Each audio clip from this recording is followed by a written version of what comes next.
Hello students, कैसे हैं आप लोग। I hope you all are very good. आज हम लोग स्टार्ट करेंगे class 10th chapter 1 chemical reactions and equations. बच्चा लोग, जैसे कि चैप्टर का नेम है chemical reactions and equation, first of all in terms aware होना बहुत जरूरी है।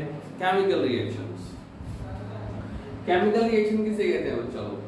Chemical reactions those processes in which new chemical substance with new chemical properties form।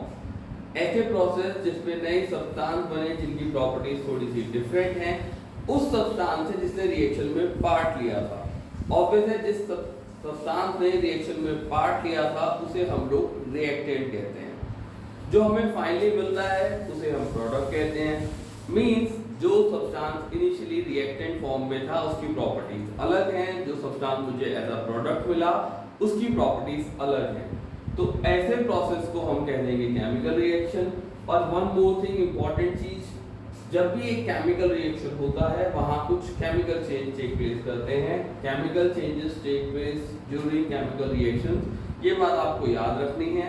Chemical changes हमने 9th स्टैंडर्ड में रीड किया है एक बार। Those changes in which new substance with new properties form means आपको ये दोनों सिमिलर लगेंगे। कैसे लगेंगे मेरे बच्चा लोग? सिमिलर से लगेंगे, ध्यान रखिएगा। Now, अब मैं आपसे कहता हूं कि हमारे आसपास डेली कुछ केमिकल रिएक्शंस होते रहते हैं, जिसके कुछ एग्जांपल्स मैंने बोर्ड पे नोट डाउन किए हैं। Take a look. कहता है when milk is left at room temperature during summers, जब गर्मियों में दूध को खुला छोड़ दिया जाता है या दूध बाहर रखा रह जाता है तो क्या होता है? यूजली डेली लैंग्वेज में कहा जाता है कि दूध खराब हो गया है, या फिर साइंटिफिकली बोला जाए तो हम कहते हैं सोरिंग ऑफ मिल्क हुआ है। मिल्क की प्रॉपर्टीज लाइक बिफोर नहीं रहती, हम लोग उससे जो प्रोडक्ट बनाते हैं उनका टेस्ट वैसा नहीं आता, प्रॉपर्टीज में चेंज आ गया, there is a chemical reaction. हमसे कहा गया रस्टिंग ऑफ आयरन हुआ है। आयरन इनिशियली कैसा होता है मेरे बच्चा लोग? सिल्वर या ग्रेइश कलर का, लेकिन आफ्टर रस्ट उसके कलर में चेंज आता है, रेड या ब्राउन हो जाता है, उसकी स्ट्रेंथ भी चेंज हो जाती है। Third thing, cooking of food, खाने को पकाने से पहले और खाने को पकाने के बाद there are some change in properties, means chemical reaction. Last one जो हमने कंसीडर किया है फर्मेंटेशन। जब किसी सब्सटेंस का फर्मेंटेशन कराते हैं, फर्मेंटेशन मींस उसे क्लोजली पैक कर दिया जाता है एब्सेंस ऑफ ऑक्सीजन में, वहां पे उसका डिकम्पोजिशन टाइप मटेरियल, मतलब आप कह सकते हैं डिकम्पोजिशन होता है और हमें अल्कोहल मिल जाता है, ETC। These all are examples of chemical reactions in our daily life। इसमें से कुछ आपको आपकी बुक में भी मिल जाएंगे, ये मैंने NCERT से ही पिक किए हैं।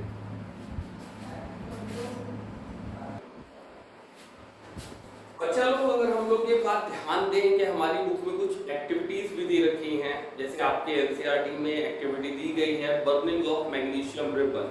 Let's start with that. अब अगर मैं बर्निंग ऑफ मैग्नीशियम रिबन की बात करूं तो इस एक्टिविटी को परफॉर्म करते समय हम लोगों को कुछ प्रिकॉशंस का ध्यान देना होता है। लाइक ये रिबन डायरेक्टली कभी बर्न नहीं किया जाता, इस रिबन के ऊपर कुछ प्रोटेक्टिव लेयर होती है जब ये हमें रिबन लैब में अवेलेबल कराया जाता है। नाउ क्वेश्चन इज कि वो प्रोटेक्टिव लेयर किस सब्सटेंस की है? तो आप लोग कह सकते हो इसके ऊपर एक प्रोटेक्टिव लेयर होती है, protective layer of magnesium oxide. Means अगर हमें इसे बर्न करना है तो हमें पहले रब करके इस लेयर को रिमूव करना होता है, जिसके लिए हम इस्तेमाल कर सकते हैं sand paper. Another thing, magnesium एक ऐसा मेटल है जब इसे बर्न करते हैं तो बहुत चमकदार सफेद रोशनी निकलती है, जिसे यूजुअली क्या कहा जाता है?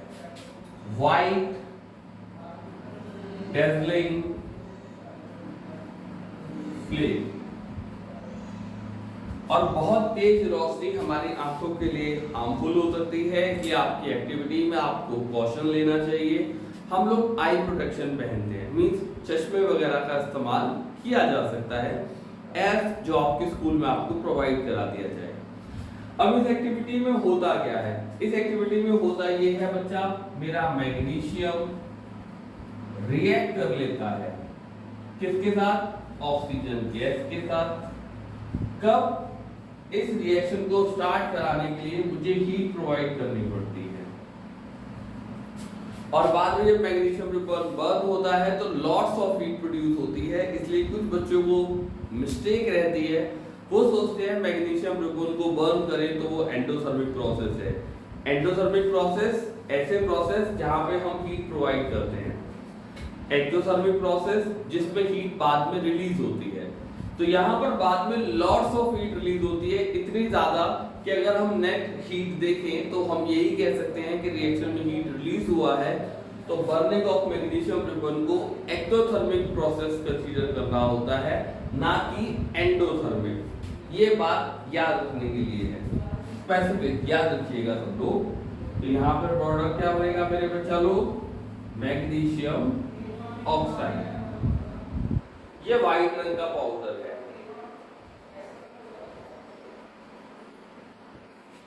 तो आप लोगों को फिर से एक बार रिकॉल करवा दूं, ये एक्टिविटी हमारे सिलेबस में है। Burning of magnesium ribbon, protective layer है इसके ऊपर मैग्नीशियम ऑक्साइड का। जब इसे बर्न करेंगे तो व्हाइट डेजलिंग फ्लेम आएगी, आंखों के लिए हार्मफुल है। आप लोगों को इंडक्शन का यूज करना होगा। वर्ड इक्वेशन मैंने यहाँ लिखा है, मतलब जो इक्वेशन यहाँ पर फॉर्म होती है उसे वर्ड्स की फॉर्म में लिखा है। यूजली जो रिएक्शन हुआ जब उसे वर्ड की फॉर्म में लिख दिया जाता है तो उसे वर्ड इक्वेशन कहते हैं। क्या कहते हैं मेरे बाल को? Word equation.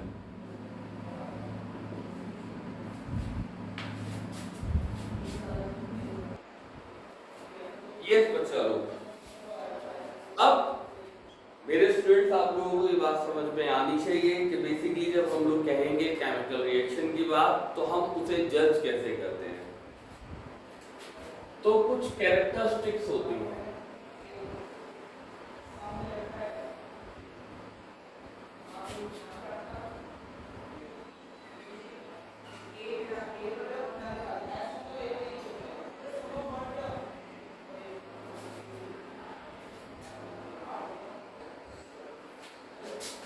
बच्चा लोग, जब भी केमिकल रिएक्शन होती है तो कुछ फीचर्स जिसके थ्रू हम नोटिस करते हैं केमिकल रिएक्शन हुई है।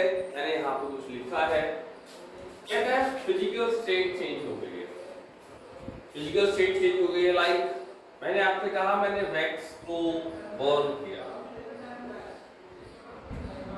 अब जब आप वैक्स को बर्न करते हैं, इन दैट केस आप लोग कह सकते हो पहले सॉलिड से लिक्विड फॉर्म में आता है, उसके बाद हम लोगों को दूसरा, लाइक मैंने आपसे कह दिया पानी बनाया गया है, hydrogen gas, oxygen gas, H2O बनाएंगे। ये गैस लिक्विड। फिजिकल स्टेट बदल गया क्या? टेम्परेचर का चेंज होना। अब टेम्परेचर के चेंज होने में आप फिर से वैक्स के बर्न होने को ही कंसीडर कर सकते हैं। कलर में चेंज आना, समटाइम हम लोग ऐसे रिएक्शन कराते हैं जिसमें केमिकल रिएक्शन चेंज हो जाता है, जहां पे आप एसिड बेस का कंसेप्ट जो इंडिकेटर के साथ रिएक्शन है उससे कंसीडर कर सकते हैं। एवोल्यूशन ऑफ गैस, हम कुछ रिएक्शन ऐसे करते हैं जहां पे गैस रिलीज होती है, हम गैस रिलीज होने के थ्रू बात करते हैं। या फिर लास्ट वन प्रेसिपिटेट बनना। नाउ प्रेसिपिटेट आप लोग किसे कहते हैं? प्रेसिपिटेट।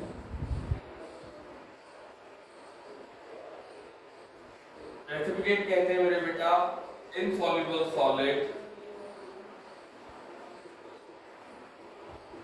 In a solution.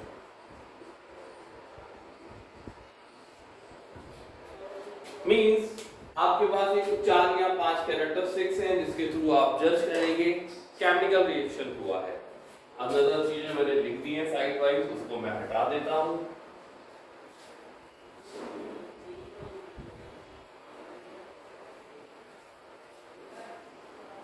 ना मींस अगर आपसे एग्जाम में क्वेश्चन पूछ लिया जाए कैरेक्टरिस्टिक्स ऑफ केमिकल रिएक्शन, आपको इस 5 को कंसीडर करना चाहिए।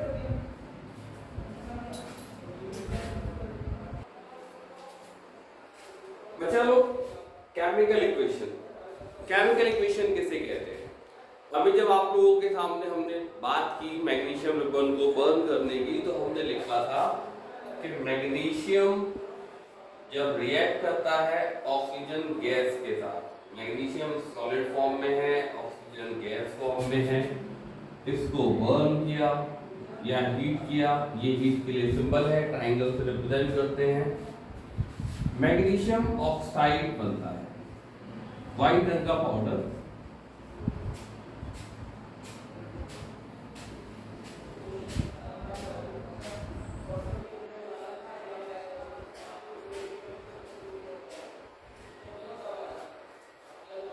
बेसिकली मैंने यहाँ क्या किया, जो रिएक्शन हुआ रिएक्शन को रिप्रेजेंट किया।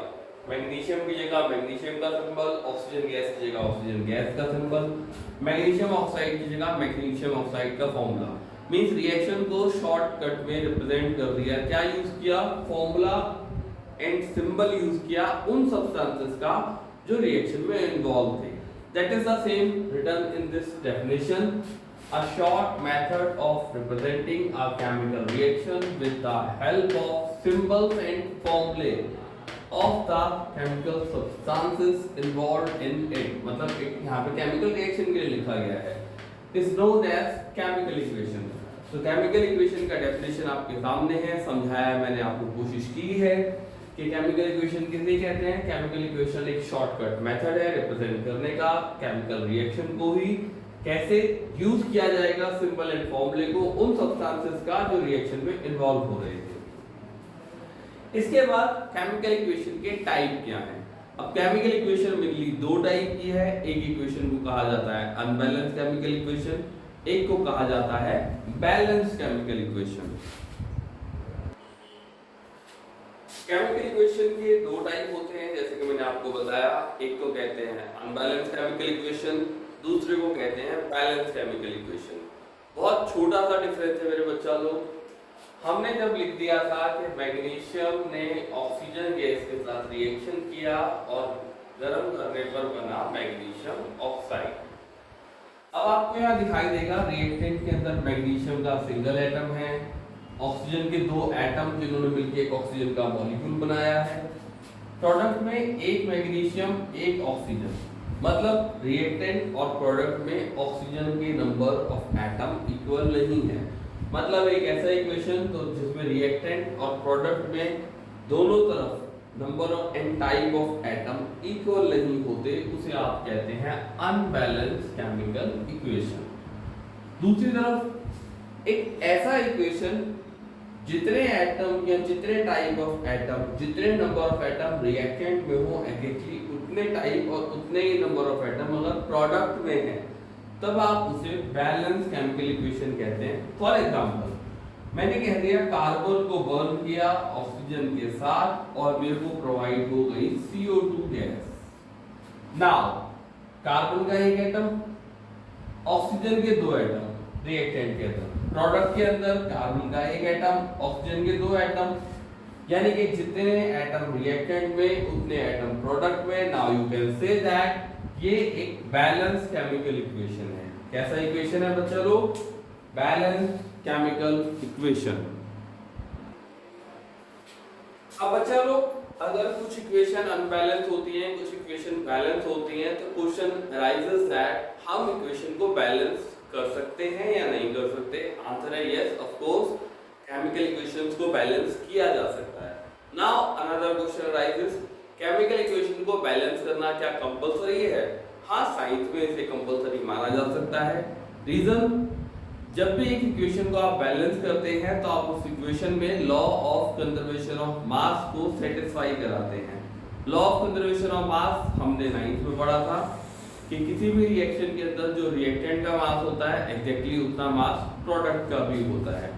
अब बैलेंसिंग कराने के अलग अलग मेथड यूज किए जा सकते हैं। लाइक एक सिंपल सा मेथड है, उसे कहते हैं हिट एंड ट्रायल मेथड, जो सबसे ज्यादा यूज किया जाता है। लाइक मैंने आपसे कहा हाइड्रोजन ने ऑक्सीजन के साथ रिएक्शन किया और वाटर बन गया।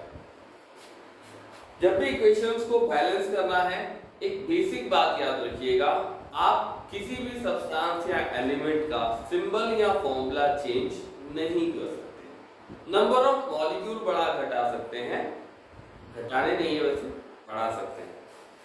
लाइक हाइड्रोजन 2 है, ऑक्सीजन 2 है रिएक्टेंट, प्रोडक्ट हाइड्रोजन 2 है, ऑक्सीजन सिंगल वन।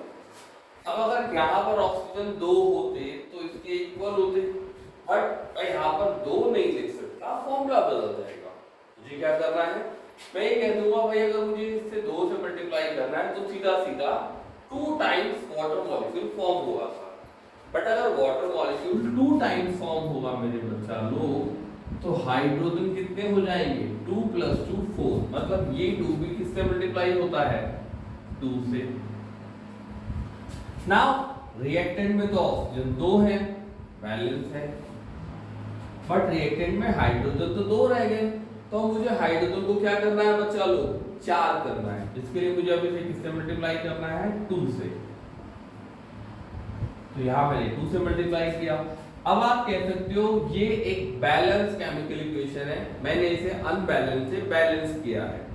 इसकी आपको थोड़ी सी प्रैक्टिस की होगी, ये बहुत मुश्किल टॉपिक नहीं है, बहुत आसान सा टॉपिक है, थोड़े से कंसंट्रेशन के साथ बहुत आसानी से किया जा सकता है।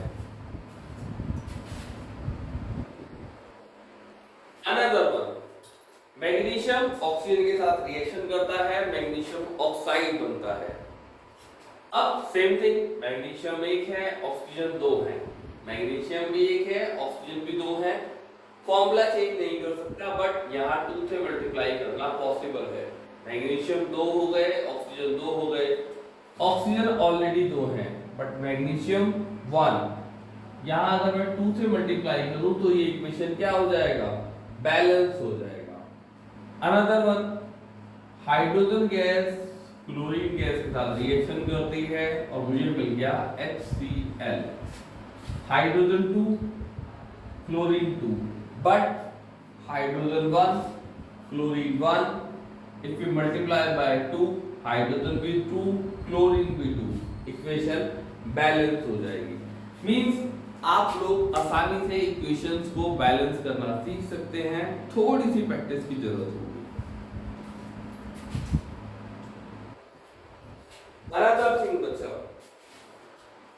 मेरे स्टूडेंट्स आप लोगों से पूछा जा सकता है कि इक्वेशंस को इंफॉर्मेटिव बनाया जा सकता है या नहीं बनाया जा सकता।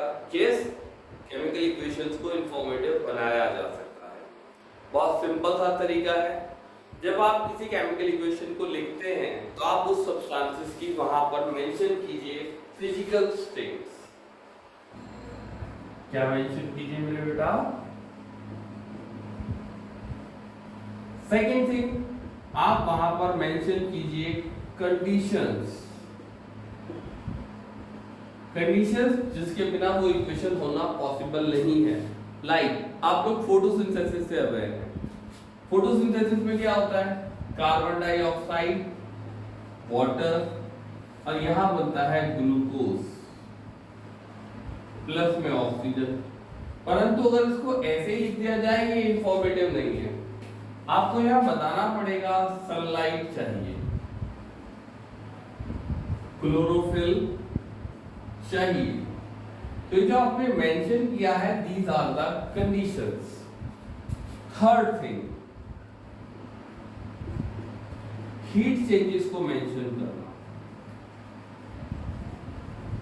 लाइक जब आपने किसी चीज की बर्निंग करी, लाइक मैंने कार्बन को जलाया, कोल को जलाया, तो CO2 के साथ मैंने कह दिया यहाँ पर एनर्जी रिलीज हुई। आप लोग चाहें तो यहाँ heat energy plus light energy दिखा सकते हैं। तो ये जो हम लोग टेम्परेचर चेंज को शो करते हैं उससे भी केमिकल इक्वेशन ज्यादा इंफॉर्मेटिव बनती है। मींस केमिकल इक्वेशन को इंफॉर्मेटिव बनाने के आपके पास 3 मेथड है। आप फिजिकल स्टेट मेंशन कर सकते हैं, आप लोग वहां कंडीशन मेंशन कर सकते हैं, आप लोग वहां टेम्परेचर चेंज को मेंशन कर सकते हैं। ये भी बहुत छोटा सा टॉपिक है मेरे बच्चों लोग। स्टूडेंट्स, इसके बाद टॉपिक राइज होता है केमिकल रिएक्शंस के टाइप कितने हैं। देखिए केमिकल रिएक्शंस के लॉट्स ऑफ टाइप्स हैं, बट अगर मैं 10th स्टैंडर्ड की बात करूं तो कुछ इंपॉर्टेंट जो हमें जरूर ध्यान से देखने हैं। पहला टाइप मुझे कहा जाएगा combination reactions.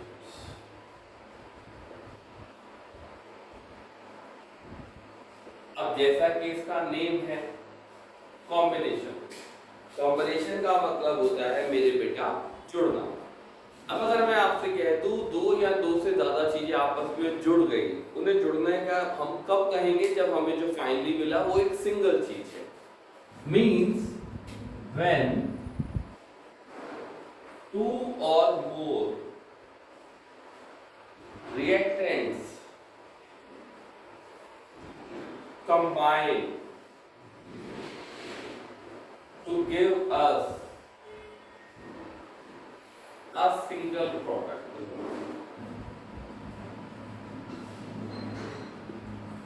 In that case आप क्या कहोगे? वो एक कॉम्बिनेशन रिएक्शन है। अभी जो हम लोगों ने थोड़े रिएक्शन देखे हैं, आप उनमें से आसानी से कॉम्बिनेशन रिएक्शन जज कर पाओगे। कार्बन का बर्न होना, रिएक्टेंट 2, प्रोडक्ट CO। अब आप में से कुछ बच्चे ये सोच सकते हैं कि भैया ने यहाँ पर एनर्जी नहीं लिखा, सर यहाँ पर एनर्जी नहीं शो कर रहे। एनर्जी टेम्परेचर चेंज का पार्ट है, या प्रोडक्ट में नहीं कैलकुलेट करेंगे। इसके अलावा hydrogen gas plus oxygen gas पानी बन गया, मैग्नीशियम को बर्न किया, another one hydrogen gas plus chlorine gas HCl and much more. ये सब कॉम्बिनेशन रिएक्शन है। कॉम्बिनेशन रिएक्शंस बहुत सिंपल है, आसानी से समझ में आ सकती हैं। अब कॉम्बिनेशन रिएक्शन में कुछ इंपॉर्टेंट है जो हमारी एनसीईआरटी का पार्ट है और जो हमारे एग्जाम में बहुत ज्यादा एग्जामिनर के नोटिस में रहता है। एमसीक्यू भी बहुत आते हैं इस वजह से।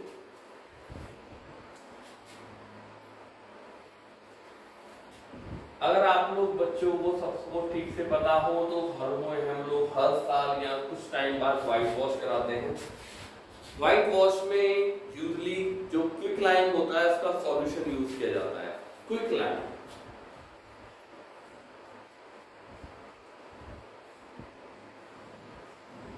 कैल्शियम ऑक्साइड को कहते हैं। ये सीमेंट की मैन्युफैक्चर करने में भी यूज किया जाता है। अब अगर क्विक लाइम के अंदर वाटर ऐड किया जाए, क्विक लाइम के अंदर क्या ऐड किया जाए मेरे बच्चा लोग? वाटर। ये एक हाईली एक्सोथर्मिक प्रोसेस है, मतलब यहां पर हीट रिलीज होगी। क्या रिलीज होगी मेरे बच्चा लोग? हीट रिलीज होगी। अब यहाँ पर हीट रिलीज होगी तो मैं कह दूंगा कि ये एक एक्सोथर्मिक प्रोसेस है। अब इंपॉर्टेंट चीज क्या है? यूजुअली जब व्हाइट वॉश होता है तो इसका सॉल्यूशन कलर ऐड करके वॉल्स पे अप्लाई करते हैं। अब इक्वेशन है वो कॉम्बिनेशन रिएक्शन नहीं है, लेकिन आप लोगों को पता होना चाहिए।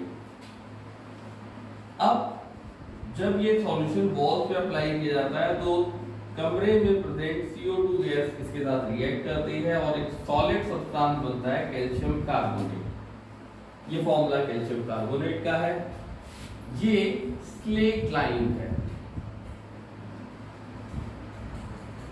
इसे कैल्शियम हाइड्रोक्साइड भी कहते हैं। कैल्शियम कार्बोनेट लाइमस्टोन का फॉर्मूला यही है, मार्बल का फॉर्मूला भी यही है। प्लस आप लोगों को पता होना चाहिए यहाँ वाटर भी रिलीज होता है, वाटर वेपर की फॉर्म में उड़ जाता है।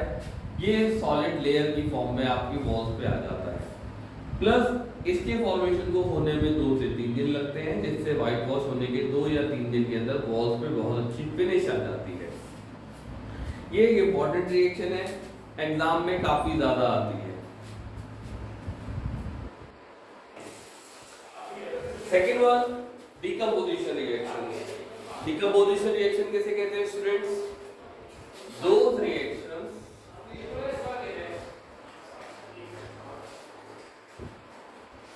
in which a single reactant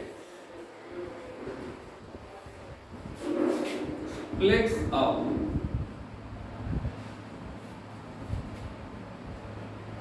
into 2 or more products.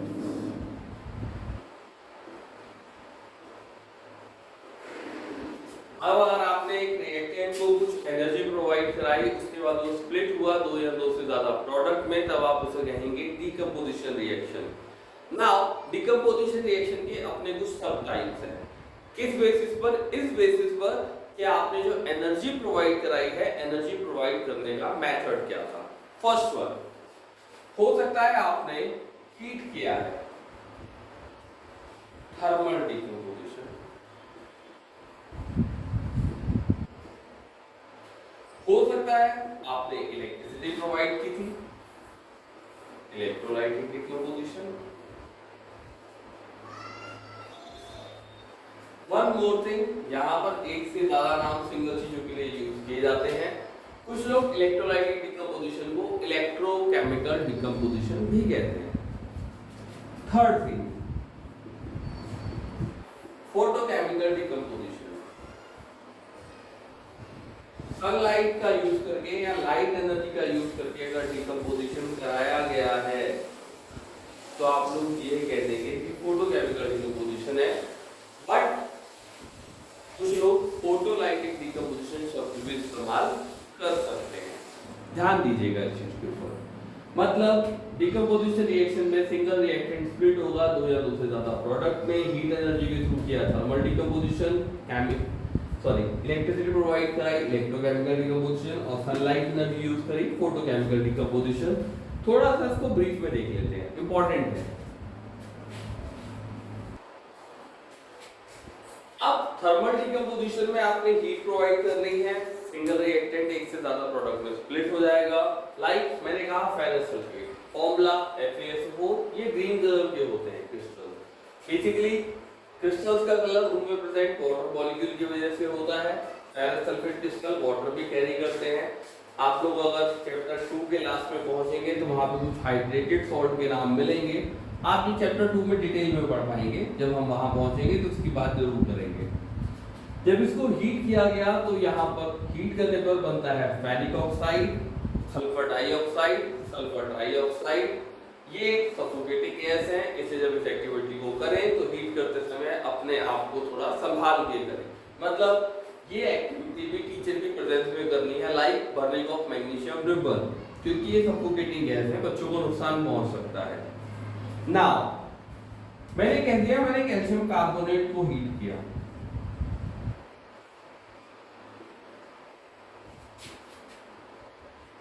क्विकलाइन बना, CO2 गैस बनी, सिंगल रिएक्टेंट एक से ज्यादा प्रोडक्ट, ये भी एक डीकंपोजिशन रिएक्शन है।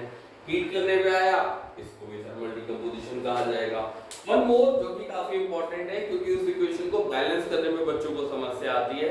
एडवाइस देता हूं कि इस इक्वेशन की बैलेंसिंग को मेमोराइज रखना, पेपर में बहुत आती है। नाउ मैंने जैसे कहा ये एग्जाम में काफी आती है। लेड नाइट्रेट का डीकंपोजिशन, जब लेड नाइट्रेट को हीट किया जाता है तो वहां पे येलो कलर का सॉल्ट बनता है लेड मोनोऑक्साइड का। वहां पे कुछ ब्राउन फ्यूम्स आते हैं जो कि नाइट्रोजन डाइऑक्साइड गैस के होते हैं। इस इक्वेशन को बैलेंस करने में बच्चों को थोड़ी सी समस्या आती है, तो आपको फिर से एडवाइस दे रहा हूँ, इसकी बैलेंसिंग को मेमोराइज रखिएगा, एग्जाम में बहुत यूजफुल रहेगी। वन मोर थिंग, जो आपके फोटोसिंथेसिस का रिएक्शन है उससे भी मेमोराइज रखिएगा। उसकी बैलेंसिंग में बच्चों को आसानी से नहीं हो पाती, प्रॉब्लम क्रिएट करती है थोड़ी सी, उसको याद कर लीजिएगा, एग्जाम में ज्यादा पूछे जाने वाले रिएक्शंस हैं। Second one, electrochemical decomposition. अब ये एग्जाम में डायरेक्ट नहीं आता, इससे 3 क्वेश्चन पूछे जाते हैं। मैंने इक्वेशन सामने लिखी है, तीनों क्वेश्चन भी डिस्कस कर लेता हूँ। हम लोग ये जानते हैं कि जब वाटर लिक्विड फॉर्म में होगा, उसे इलेक्ट्रिसिटी पास करे तो हाइड्रोजन गैस और ऑक्सीजन गैस सेपरेट हो जाती है। इसके लिए एक छोटी सी एक्टिविटी है, देख लेते हैं उसे। मैं डायग्राम ड्रॉ करता हूँ।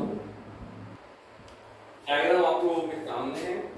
यहाँ पर एक बैटरी लगाई गई है 6 वोल्ट की, ये पॉजिटिव से कनेक्ट है, ये नेगेटिव से कनेक्ट है। अगर आप लोगों को ठीक से पता है तो पॉजिटिव टर्मिनल ऑफ बैटरी का एक अलग नाम है, नेगेटिव टर्मिनल ऑफ बैटरी का एक अलग नाम है। पॉजिटिव टर्मिनल को आप लोग समझ सकते हैं, पॉजिटिव टर्मिनल को आप लोग कहते हैं एनोड, नेगेटिव को कहते हैं कैथोड।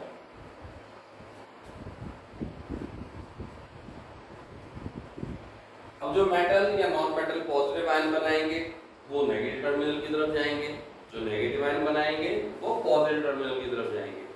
हाइड्रोजन पॉजिटिव आयन भी बनाता है, इस वजह से वो किस तरफ जाएगा, कैथोड की तरफ जाएगा। मतलब यहाँ पर आपको मिलेगी H2 गैस, यहाँ पर आपको क्या मिलेगी, O2 गैस। पहला क्वेश्चन यही रहेगा, कैथोड टर्मिनल पे कौन सी गैस आती है, एनोड टर्मिनल पे कौन सी गैस आती है। दूसरा क्वेश्चन ये रहेगा, जब इस एक्टिविटी को कराते हैं तो वाटर में कुछ ड्रॉप्स ऑफ एसिड मिलाई जाती हैं। जो एसिड होते हैं वो वाटर में आने पर या वाटर के कांटेक्ट में आने पर आयन रिलीज करते हैं, और आयन का रिलीज इलेक्ट्रिसिटी का कंडक्शन इजी बनाता है। Means addition of drop of acid इसलिए किया गया ताकि वाटर इलेक्ट्रिसिटी को आसानी से कंडक्ट कर सके। थर्ड मेजर इंपॉर्टेंट क्वेश्चन, इसको जब बैलेंस करते हैं तो बैलेंसिंग कुछ इस प्रकार है, हमने पहले ऑलरेडी कर ली है। जब आपने वाटर को डिकम्पोज कराया तो दो वाटर मॉलिक्यूल डिकम्पोज हुए तो दो हाइड्रोजन गैस के मॉलिक्यूल बनते हैं, लेकिन ऑक्सीजन गैस का मॉलिक्यूल बनता है एक। मतलब हाइड्रोजन का वॉल्यूम ज्यादा बन रहा है और गैसेस स्पेस ऑक्युपाई करती हैं। तो अगर यहाँ पर हाइड्रोजन गैस कलेक्ट है तो हाइड्रोजन का स्पेस ज्यादा दिखाया जाएगा, और ऑक्सीजन गैस जिसका फॉर्मेशन कम हुआ है उसका स्पेस कम दिखाया जाएगा। क्योंकि पेपर में तीन ही मेजर क्वेश्चन बनते हैं, पहला टर्मिनल कौन से पे कौन सी गैस है, दूसरा यहाँ पर एसिड क्यों मिलाया गया, तीसरा यहाँ एक टर्मिनल पे ज्यादा गैस है एक पे कम गैस है, उसका रीजन बता दीजिए, या जो ज्यादा गैस है उसका नाम बता दीजिए। ये बहुत आसान सा है, आप लोग आसानी से कर पाएंगे। Third decomposition, photochemical decomposition. यदि सनलाइट का इस्तेमाल करके किसी सॉल्ट को डिकम्पोज कराया जाए तो उसे कहा जाएगा फोटोकेमिकल डिकम्पोजिशन। जैसे कि ब्लैक एंड व्हाइट फोटोग्राफी में यूज किया जा रहा है, वहां पर उस फिल्म के ऊपर या तो सिल्वर ब्रोमाइड की लेयर रहती है या सिल्वर क्लोराइड। ये दोनों सॉल्ट या दोनों सब्सटेंस सनलाइट की प्रेजेंस में आने पर डिकम्पोज हो जाते हैं। किसकी प्रेजेंस में आने पर, sunlight. Then you can say that ये एक फोटोकेमिकल डिकम्पोजिशन है। अब सॉल्ट के कलर आपको याद रहने चाहिए, सिल्वर क्लोराइड किस रंग का है, सिल्वर ब्रोमाइड किस रंग का है, क्लोरीन येलो कलर की गैस है, ब्रोमीन रेड ब्राउन होता है। वैसे सिल्वर क्लोराइड का कलर व्हाइट है, सिल्वर ब्रोमाइड का कलर येलोइश है। ये कलर्स आपको बेसिकली याद रखने पड़ेंगे, आपको बहुत काम आ सकते हैं बच्चा लोग। नाउ इसके बाद हम आगे बढ़ेंगे। हम लोगों ने कॉम्बिनेशन रिएक्शन देख लिया है, डिकम्पोजिशन रिएक्शन देख लिया है। एक और चीज, कॉम्बिनेशन रिएक्शन में हमने ये जाना सिंगल रिएक्टेंट से ज्यादा प्रोडक्ट। डिकम्पोजिशन रिएक्शन में क्या जाना, सिंगल प्रोडक्ट बहुत सारे, सिंगल रिएक्टेंट बहुत सारे प्रोडक्ट। तो ये आप एक दूसरे के केमिकली अपोजिट कह सकते हैं। Means combination reactions are chemically opposite of decomposition reaction. और इसमें आप लोग एक क्वेश्चन और ऐड कर पाएंगे मेरे बच्चा लोग, रेस्पिरेशन और फोटोसिंथेसिस। रेस्पिरेशन और फोटोसिंथेसिस एक दूसरे के अपोजिट हैं, एक कॉम्बिनेशन है एक डिकम्पोजिशन है। ये क्वेश्चन एग्जाम में काफी पूछा जाता है। Next topic, displacement reaction. अब डिस्प्लेसमेंट रिएक्शन जानने के लिए आपको मेटल्स के रिएक्टिव होने के बारे में पता होना चाहिए कि कुछ मेटल्स ज्यादा रिएक्टिव हैं, कुछ मेटल्स कम रिएक्टिव हैं। ज्यादा रिएक्टिव मेटल कम रिएक्टिव मेटल को हटा सकती हैं उनके सॉल्ट में से। लाइक मैंने आपसे कह दिया कि कॉपर सल्फेट का सॉल्यूशन है और आयरन साथ में प्लेस कर दिया। रिएक्टिविटी सीरीज कुछ हद तक मैंने यहाँ मेंशन करी है, आपको इतना इनिशियली याद रखना होगा। इसे याद करने की वेरियस ट्रिक आपको मिल जाएंगी। अब कॉपर से ज्यादा रिएक्टिव है iron, means iron can easily displace copper. जब आयरन ने कॉपर को डिस्प्लेस किया तो यहाँ बना फेरस सल्फेट, कॉपर को सेपरेट कर दिया। अब अगर आयरन सल्फेट का सॉल्यूशन मेरे पास होता और मैं वहां पे आयरन की जगह एल्यूमिनियम साथ में रख देता, तो एल्यूमिनियम ज्यादा रिएक्टिव है।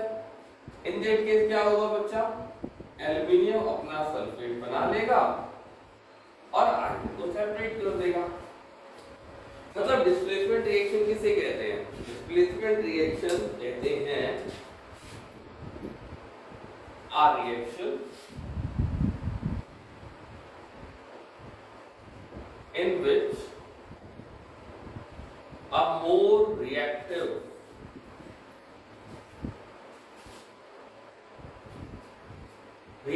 element displaces a less reactive element from its compound. इसके बारे में दो बातें जान लेना बहुत जरूरी है।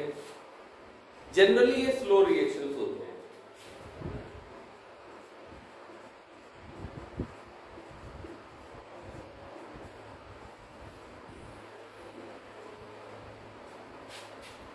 इनमें प्रेसिपिटेट फॉर्म नहीं होता यूजुअली या जनरली आप कह सकते हैं।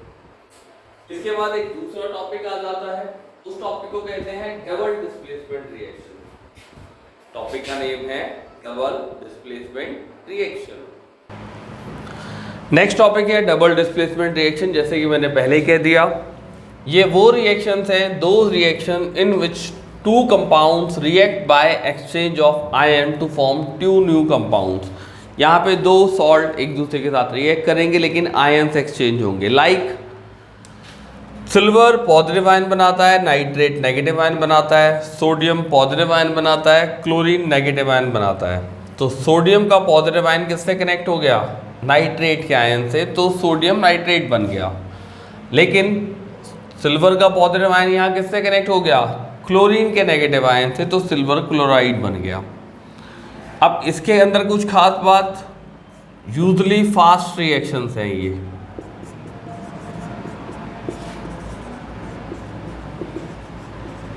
और यहाँ प्रेसिपिटेट फॉर्म होता है। यहाँ क्या फॉर्म होता है मेरे बच्चा लोग? प्रेसिपिटेशन होता है यहाँ पर।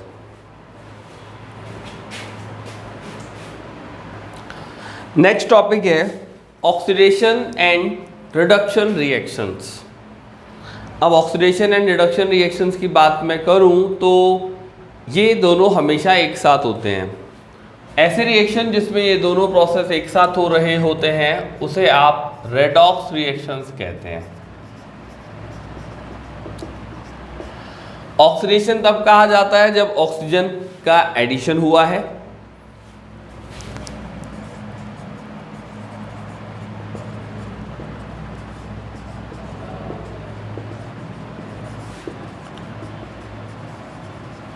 रिडक्शन कब कहते हैं?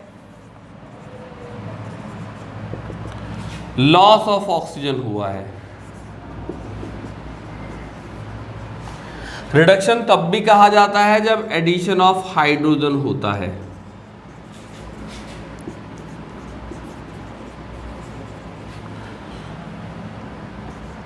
लॉस ऑफ हाइड्रोजन हुआ हो तो उसे ऑक्सीडेशन ट्रीट करते हैं।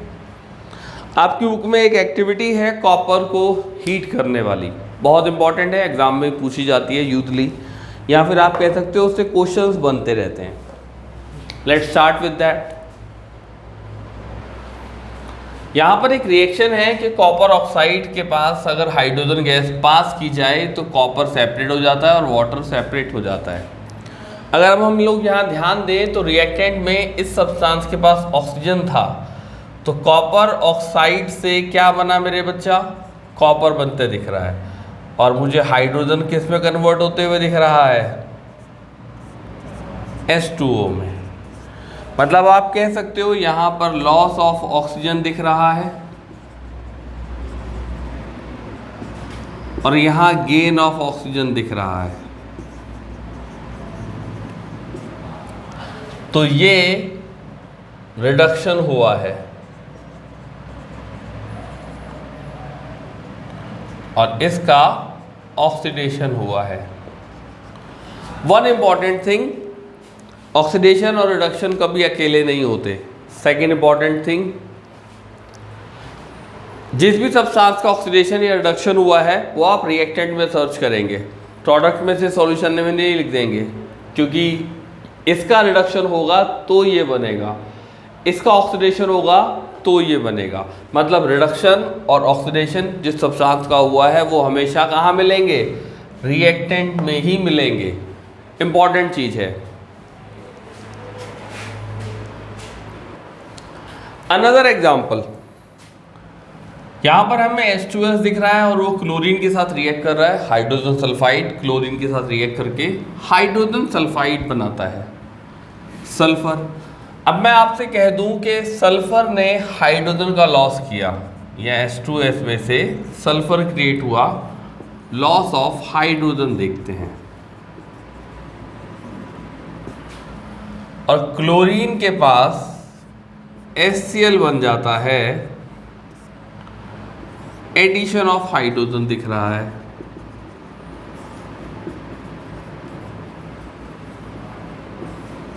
अब एडिशन ऑफ हाइड्रोजन को क्या कहा जाता है बच्चा लोग? रिडक्शन। तो इसका क्या हो गया है और इसका क्या हो गया है? ऑक्सीडेशन हो गया है। ये क्वेश्चंस आपके एग्जाम में काफ़ी आते हैं, किस सब्सटेंस का रिडक्शन हुआ है, किस सब्सटेंस का ऑक्सीडेशन हुआ है, ये चीज़ जानना बहुत ज़रूरी रहेगी। तो आप लोगों को ये चीज़ बहुत ध्यान से समझनी होगी मेरे बच्चा लोग, रिडक्शन किसे कहते हैं, ऑक्सीडेशन किसे कहते हैं।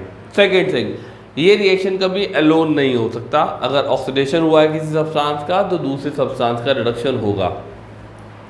ऐसा रिएक्शन जिसमें ये दोनों एक साथ हुए हैं उसे आप रेडॉक्स रिएक्शन कहेंगे। कुछ एग्जाम्पल आपकी बुक में आपको आसानी से मिल सकते हैं। Now we will see that oxidation का हमारी डेली लाइफ में कोई इम्पैक्ट है कि नहीं। Lots of impact. First one, corrosion. Be careful while dealing this term. corrosion metal के रिगार्डिंग टर्म है, लेकिन अगर आप लोग रस्टिंग बोलते हैं तो रस्टिंग स्पेसिफिक आयरन से रिगार्डिंग एक टर्म है। corrosion कब होता है मेरे बच्चा? जब मेटल्स रिएक्ट करती हैं किससे? एयर, मॉइस्चर और एनी केमिकल। रिजल्ट क्या होता है? शाइन लूज हो सकती है, डिग्रेडेशन हो सकता है, नया सब्सटेंस बनता है, स्ट्रेंथ वीक हो सकती है, ऑल दैट थिंग्स। मतलब corrosion एक बेसिक टर्म है जहां मेटल्स यूजली रिएक्ट कर जाती हैं एयर, मॉइस्चर और केमिकल से, या फिर आप कह सकते हो उनकी शाइन लूज हो जाती है, स्ट्रेंथ लूज हो जाती है। हम सबसे ज़्यादा आयरन के रस्टिंग को जानते हैं। रस्टिंग आयरन के corrosion का कॉमन नेम है। नाउ अनदर क्वेश्चन अराइजेस, क्या corrosion को रोका जा सकता है? आंसर है yes, by using some precautions. अब यहाँ पर हो क्या रहा है? मेटल के ऑब्जेक्ट ने रिएक्शन किया एयर, मॉइस्चर या किसी केमिकल से। अगर मैं मेटल के ऊपर ऐसे किसी सब्सटेंस की लेयर रख दूँ या उसको ऐसे लेयर से ढक दूँ जो उसे आसानी से रिएक्शन नहीं करने दे एयर, मॉइस्चर या दूसरे केमिकल से, तो corrosion को रोका जा सकता है। आयरन के केस में ऐसा पेंट करके किया जाता है, आयरन के आर्टिकल्स को ऑयलिंग या ग्रेसिंग करके किया जाता है। दूसरे मेटल के केस में आप लोग कह सकते हैं गैल्वेनाइजेशन किया जा सकता है, एलॉय बनाए जा सकते हैं। मीन्स corrosion को रोकने के कुछ मेथड ईजिली अवेलेबल हैं, मुश्किल काम नहीं है। नाउ एक और चीज जो डेली लाइफ में इम्पैक्ट करती है corrosion की तरह, वो है बच्चा लोग रेंसिडिटी। बेसिकली अगर आपके फूड आर्टिकल्स जिसमें वेजिटेबल ऑयल या वेजिटेबल घी है, अगर वो एयर के ऑक्सीजन से रिएक्ट करता है तो वहाँ पे टेस्ट और स्मेल चेंज हो जाता है। जब टेस्ट एंड स्मेल चेंज होता है इसे बोलते हैं रेंसिड, और इस प्रोसेस का नाम है रेंसिडिटी। नाउ सवाल फिर से अराइज होता है, क्या रेंसिडिटी को रोका जा सकता है? आंसर है रोका 100% नहीं जा सकता, इसे डिले कराया जा सकता है। मीन्स फूड आर्टिकल खराब जरूर होंगे लेकिन काफ़ी समय के बाद। इसके लिए हमें ये पता है कि ऑक्सीजन से रिएक्शन होता है तो आप लोग एंटीऑक्सीडेंट का इस्तेमाल कर सकते हैं। ये रूम टेम्परेचर पे ज़्यादा है, रेफ्रिजरेटर का इस्तेमाल कर सकते हैं। एयर टाइट कंटेनर यूज कर सकते हैं।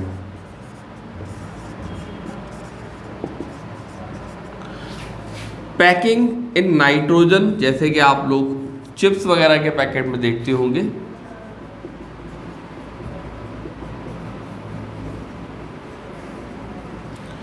या फिर ऑब्जेक्ट को डायरेक्ट लाइट या सनलाइट से दूर रखना। इस तरह से आप ऑब्जेक्ट को रेंसिडिटी से बचा सकते हैं। किससे बचा सकते हैं मेरे बच्चा लोग? रेंसिडिटी से। ये एक छोटा सा हम लोगों ने ट्राई किया कि चैप्टर 1 के कुछ टॉपिक्स या चैप्टर 1 के सारे टॉपिक्स को कवर करते हुए एक छोटा सा वीडियो बनाएं, ताकि जिन बच्चों को बिल्कुल भी जानकारी नहीं है चैप्टर 1 के रिगार्डिंग, उनके लिए। ठीक है बच्चा लोग, थैंक्स अ लॉट। जल्दी मिलेंगे अगले वीडियोस में।